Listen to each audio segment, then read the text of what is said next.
Nosotros, el abogado municipal Luis Pastor, para tratar un tema muy importante, toda vez de que están prohibiendo actividades deportivas en las playas de Barranco. El municipio de Barranco se ha pronunciado al respecto, lo cual impide el libre acceso a las playas. Abogado Pastor, muy buenos días, gracias por atendernos. ¿Cómo está usted? Buenos días. Muy buenos días, muchas gracias por esta cordial invitación para compartir algunas ideas sobre lo que está sucediendo en las playas de Lima. Sí, en ese sentido, abogado Pastor, ¿cuál es el panorama, cuál es su opinión referente a estos hechos que está emitiendo, obviamente, el municipio de Barranco, prohibiendo las actividades deportivas en las playas que aparentemente, de acuerdo a la Constitución Política del Estado, las playas son de las comunidades, vale decir, del soberano pueblo?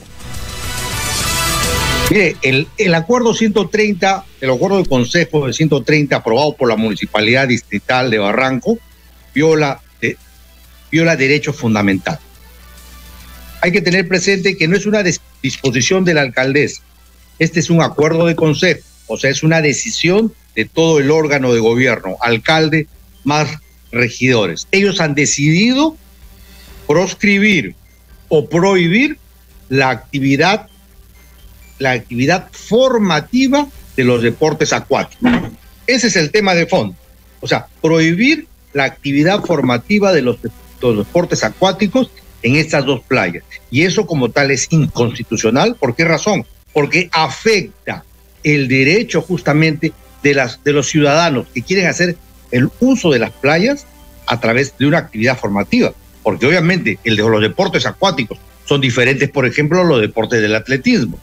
Yo no necesito un entrenador para hacer footing, pero por supuesto que necesito una formación para hacer el surf o el surf, hablando, digamos, con el acento norteamericano, ¿no? Entonces, esa decisión, en esencia, salvo otros aspectos, ¿no? Como el comercio ambulatorio, etcétera, etcétera. Pero lo central, digamos, es eso. Pero ¿cuál es la consecuencia de esta prohibición? Que en la realidad prohíben el ejercicio de la actividad acuática. ¿Por qué razón? Porque ese deporte, inclusive no solamente el surfing, sino también la natación, ¿no? La natación también es un deporte que requiere obligatoriamente una formación. Entonces la municipalidad, en lugar de promover la formación acuática a fin de lograr los objetivos del deporte, en primer lugar, y en segundo lugar, salvaguardar también su integridad física, ¿qué es lo que deciden? Se prohíben. ¿Por qué razón? Porque en ese acuerdo de consejo están determinando que no se van a otorgar licencias de funcionamiento. Entonces, esas personas o esas empresas deportivas que muy bien que hagan actividad empresarial en ese término, ¿ok? Ellos ya se ven impedidos de ejercer una actividad que ya venían ejerciendo. Entonces, afectados estas instituciones formativas y los más afectados, que son justamente la razón de ser de nuestras municipalidades, son los ciudadanos de la ciudad, ¿no? Que ejercen y que obviamente desarrollan todas las actividades que debe hacer el ser humano, ¿no? De acuerdo a las características de cada ciudad. Esa es mi posición. Ahora, abogado, ¿cuál va a ser el final resultado, toda vez de que aquí hay, obviamente, un sentimiento de la población? Hay también una opinión suya como letrado que es, en ese sentido, ¿cuál será, cree, el parecer de ellos? ¿Volverán a corregir esta ordenanza o, en todo caso, este documento emitido por el Pleno del Consejo? Por supuesto que sí. Existen 4 acciones ciudadanas, podamos decirle naturaleza jurídica, que pueden ejercer, ¿no? En primer lugar, los mismos regidores, porque, vuelvo a repetir, no es decisión solo de la alcaldesa, sino es del Consejo Municipal. Cualquier regidor puede plantear la derogación de ese acuerdo de consejo. Todo acuerdo de consejo se aprueba y se deroga por el mismo acuerdo. Y lo puede hacer cualquier regidor. Tal vez lo pueden plantear los mismos regidores que no aceptaron este acuerdo de consejo violatorio de los derechos fundamentales, por ejemplo, ¿no? En segundo lugar, los ciudadanos de la ciudad pueden plantear una iniciativa ciudadana para proponer un plan justamente de fomento de la actividad deportiva acuática. Segunda alternativa. Tercera alternativa, cualquier ciudadano, no solo de ese distrito, sino de cualquier distrito. ¿Por qué razón? Porque obviamente el mar es de todos los peruanos, puede plantear su acción de amparo y conjuntamente con una medida cautelar para que en tanto se determine el abuso de autoridad, porque ese es un abuso de autoridad. Correcto. De parte, entre otros motivos, del Consejo Municipal, en tanto se resuelva en la vía de amparo, los ciudadanos puedan seguir desarrollando su actividad de promoción de la actividad formativa acuática. Entonces, por lo tanto, hay alternativas. Yo, adicionalmente, le haría recordar a la alcaldesa y al Consejo Municipal que ellos se deben a la ciudad. Miren las acciones cívicas que se han producido de manera espontánea. De manera espontánea, los ciudadanos de la ciudad dijeron, a través de esa ordenanza, nos estás impidiendo el ejercicio de nuestro libre tránsito, porque, ojo, han cerrado a través de rejas las playas. Entonces, más allá de las justificaciones de sus funcionarios, que por cierto, dejan mucho que desear, el hecho real es que han enrejado las playas. Y entonces eso ya afecta el libre tránsito, ¿no? O sea, ella debe tener presente, y su consejo municipal, que ellos han sido elegidos, obviamente, para los ciudadanos. O sea, ella no se puede cerrar, ni los regidores decir que se cumpla la ley, que se cumpla la ordenanza, que se cumpla. Claro que se cumpla, pero tiene que ser un acuerdo de consejo, obviamente que tiene que ser idóneo. No puede haber una imposición. Tal vez ellos no hacen deporte acuático, tal vez ellos no van mucho por las playas, y entonces desde sus escritorios, desde su burocracia, toman ese tipo de decisiones. Abogado, eso es dentro, obviamente, de la parte administrativa, vamos a denominarlo así, por sesión de consejo. Pero vayamos un poco más allá. ¿Qué cree usted que está pasando? El día de ayer el Jurado Nacional de Elecciones básicamente ya ha emitido una resolución sacándolo de la alcaldía al alcalde de Trujillo. Segundo, hay muchos abusos de autoridad de diferentes municipios a nivel nacional. Tercero, no cumplen con gastar el presupuesto que el gobierno les otorga. Tercero, ciudades abandonadas, sucias, ciudades que no cumplen precisamente con otorgarle el servicio de atención, tanto con el recojo de residuos sólidos, con la seguridad, etcétera, etcétera. En vez de trabajar en esos temas a favor de la comunidad, siempre nos estamos encontrando con estas acciones que poco o nada conllevan, ¿no?, a sacar adelante los distritos, las provincias de diferentes lugares del país. ¿Qué cree que está pasando? ¿Una crisis también ahora en los gobiernos locales y regionales, por ejemplo, doctor? Bueno, tú has hecho en estos momentos una miscelánea de diversas expresiones de gestiones y de decisiones, como la que me mencionas, que me da mucha sorpresa, la del Jurado Nacional de Elecciones, que ha declarado la vacancia, intuyo, tal vez la suspensión. No he leído el expediente del alcalde provincial de Trujillo, ¿no? Voy a revisarlo hoy mismo porque es un tema muy interesante, ¿no? Además de la trascendencia que tiene la ciudad de Trujillo, así como Piura, Sullana, el Cusco, Arequipa, ¿no? Son ciudades emblemáticas. Pero bueno, ese tema seguro es un tema vinculado a una de las causales de vacancia, habría que analizar. Con lo respecto a las otras expresiones, llámese el tema, por ejemplo, de la limpieza pública, ¿no? El tema de la limpieza pública, el tema del serenazgo, mucha insatisfacción de parte de la ciudadanía en diversas jurisdicciones, ¿no? Es expresión fundamentalmente, mi estimado amigo, referido a que las organizaciones políticas que se organizan, se preparan para gobernar, en realidad se preparan para ganar elecciones y las ganan. Tienen una excelente maquinaria. Bueno fuera que esa maquinaria no solamente sea para ganar elecciones, ellos tienen que hacer primero una buena maquinaria para saber gobernar, ¿cierto?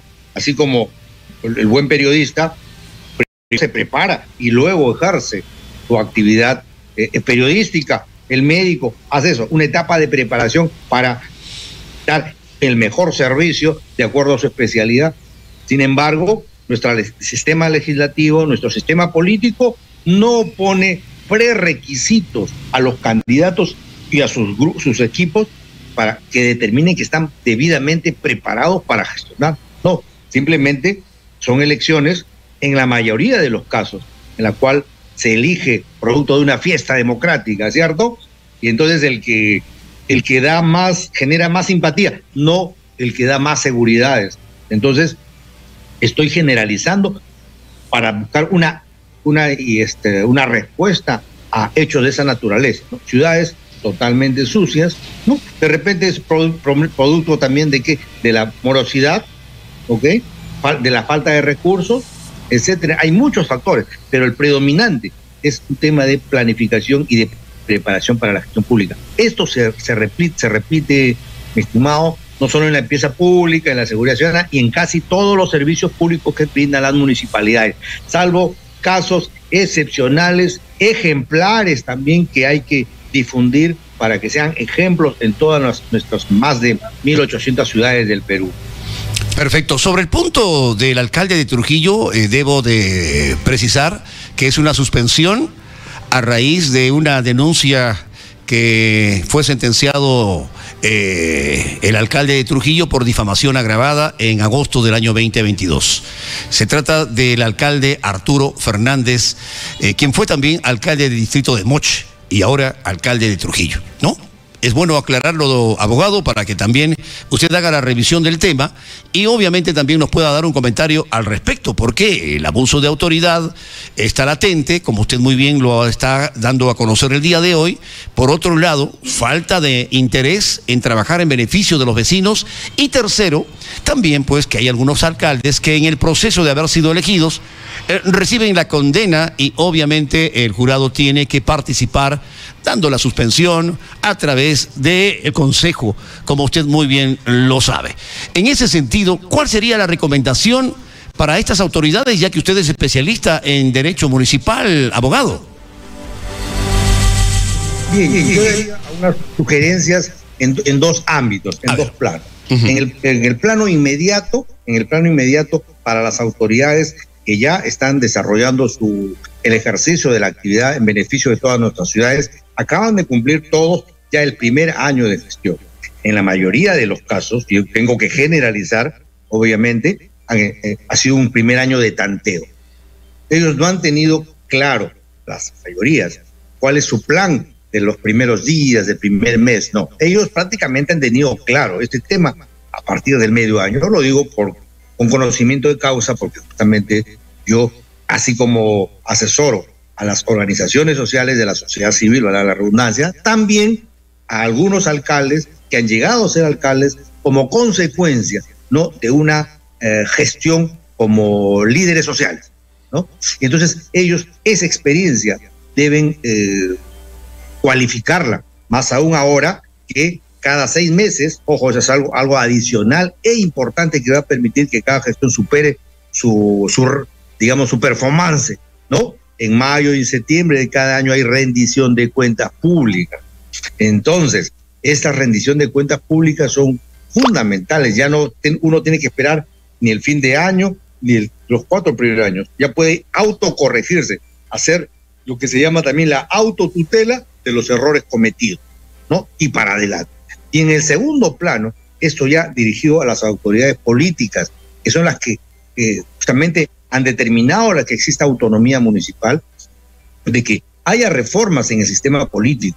Vuelvo a repetirle, o sea, ya no solamente exigir que los partidos tengan firmas, que los candidatos cuando se inscriban cumplan con las cuotas, no, también debe haber, por decirle, implementar un examen, tomarle examen a los candidatos que no pasen el examen básico, mínimo, sea a través de universidades, etcétera, no, también se le descalifiquen. ¿Por qué razón? Porque ahí tenemos garantía, eso nos garantiza de que justamente va a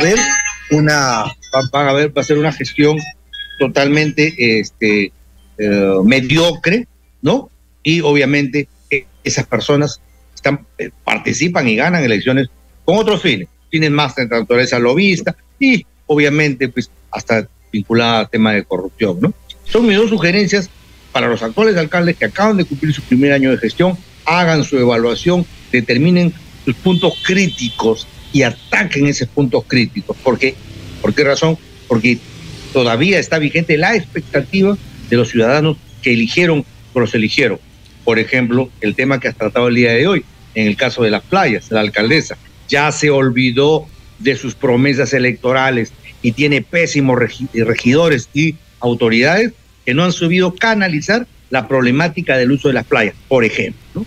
Y en el segundo plano, a la autoridad política, Congreso de la República fundamentalmente, y al Jurado Nacional de Elecciones, que no solo se dedique a cortar cabezas, sino que también sugiera, por la experiencia que ellos tienen al vacar y suspender y revocar a autoridades, que también planteen mecanismos para que mejore el aspecto de la idoneidad de las futuras autoridades que ingresen a la actividad estatal, municipal, local. Eso sería todo. Luis Pastor, abogado municipal, estuvo aquí en RTL Perú y Conectados TV. Le agradecemos su participación, abogado. Muy amable. Que tenga buen día. Buenos días.